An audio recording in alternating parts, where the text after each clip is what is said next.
So right now we are on Swan Mountain, and I'm trying to capture some footage of some dead pine, specifically pine beetle kill. But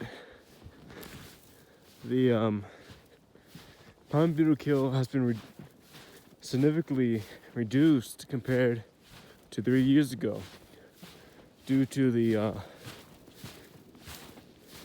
ways we try to contain the outbreak. And it's a little more difficult now to find the remaining beetles in Colorado.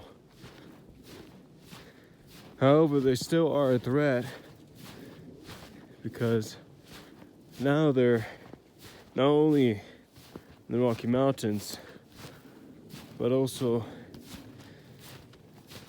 are now as far up as into Canada. So, unfortunately, this tree doesn't look like it's a pine beetle kill. The way you can tell a tree has been killed by pine beetles is by the holes in it. And what I mean is here, let's look at this tree over here, is that the pine beetle does is it burrows into the tree and creates these small little holes that looks like you can fit a peg in. And when you find these small holes, there's they're all clustered together, and there is a bunch of sap that is right near it. Now, you see, also you can tell it's pine beetle kill is by, if you look at the wood, there can be blue streaks that come across it, and that shows up because the pine beetle does is it uses certain fungi to make this wood nutritious for its offspring, so that they can survive through the winter. Right here we have a live pine tree here. Looks rather healthy actually. And what I'm here to show you is that this area here usually would 3 years ago have a ton more pine trees. And in fact, let me show you, if you even go further up, you'll see just a bunch of dead pine. Now, you don't see as much dead pine today because Colorado has used their lumber industry to remove these trees to further get rid of the pine beetle,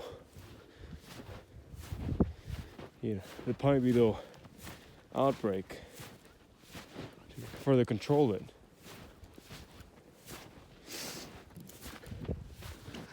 Here, let me go over here real quick. And the outcome of doing this was they actually flooded the market because they had so many pine trees that the market for them went downhill due to the overflow of material, and it caused a lot of people to lose their jobs. And caused the industry to almost collapse. So that's kind of what the financial and economic look or the pine beetle outbreak did to Colorado. Now, look at this tree here. This guy's basically dead. And look around him. You don't really see any pine beetle killing this guy either.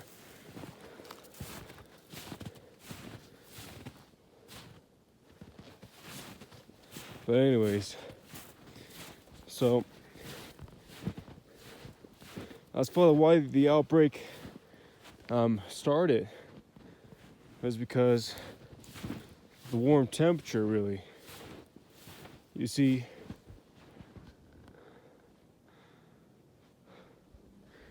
the temperature in Colorado is usually pretty cold during the winter.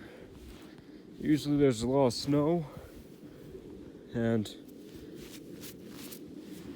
it usually gets to below zero. But the past 3 years, the weather has been getting warmer. And due to that, the pine beetle's population was able to grow exponentially. Now it's due, to the temperature not being able to kill them. And you see, the pine beetle's lifespan is only for a year. So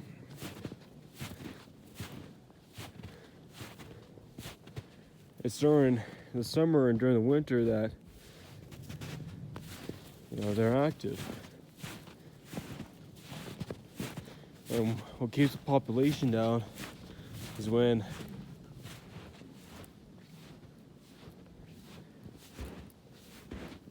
these trees are able to actually defend themselves against the beetles. You see, due to the drought that Colorado has been facing for quite a while now, it's weakened the trees. And due to the temperature, it's increased the population of the beetles. And that's not really good for our friends here.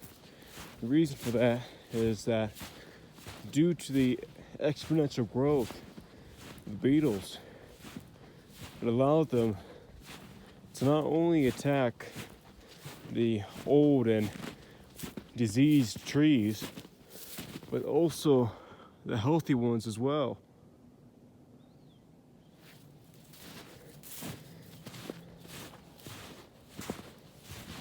And that's a big problem now, because now, instead of the pine beetles just doing what they originally have done, which is just get rid of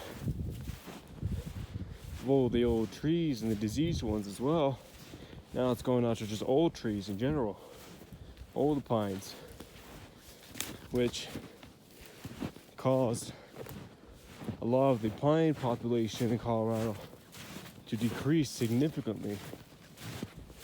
And there's still some parts of Colorado today where you can see what used to be huge fields like this, filled with trees, now just empty. And that has caused a major effect on the environment. It's caused, and since all the trees are dead now, it's also caused a huge increase in fires as well. And that's not really good. So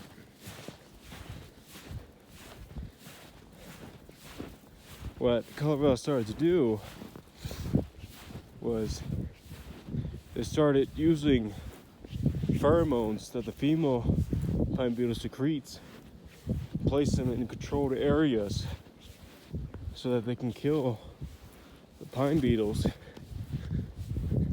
and keep them regulated. But the problem has kind of, well, it has gone out of control. The reason I'm saying that is because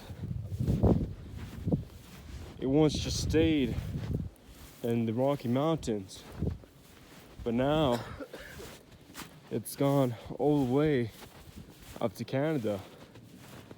And that's bad because the trees there don't have the necessary defenses to survive the pine beetles. And which is just a huge problem.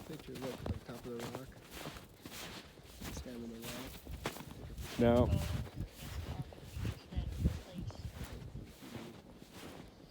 due to that, due to the exponential increase, there's been a reported 25 trillion pine beetles that migrate over from the Rockies to Canada.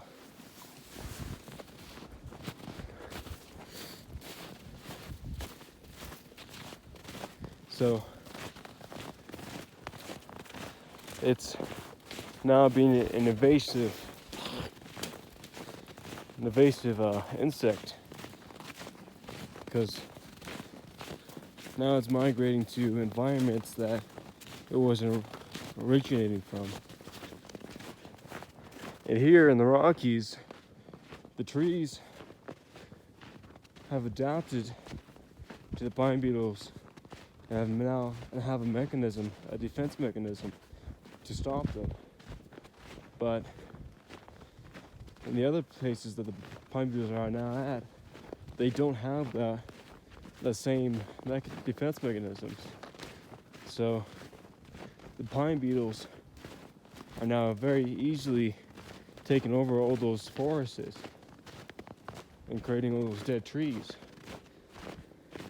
which is increasing the carbon emissions as well,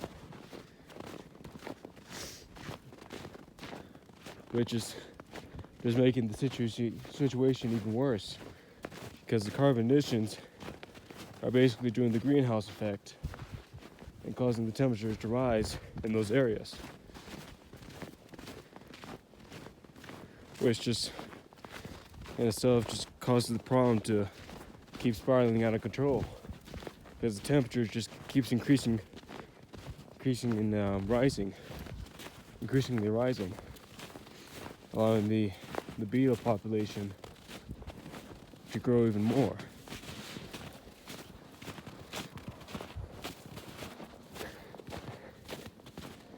So as for what we can do to stop this, is really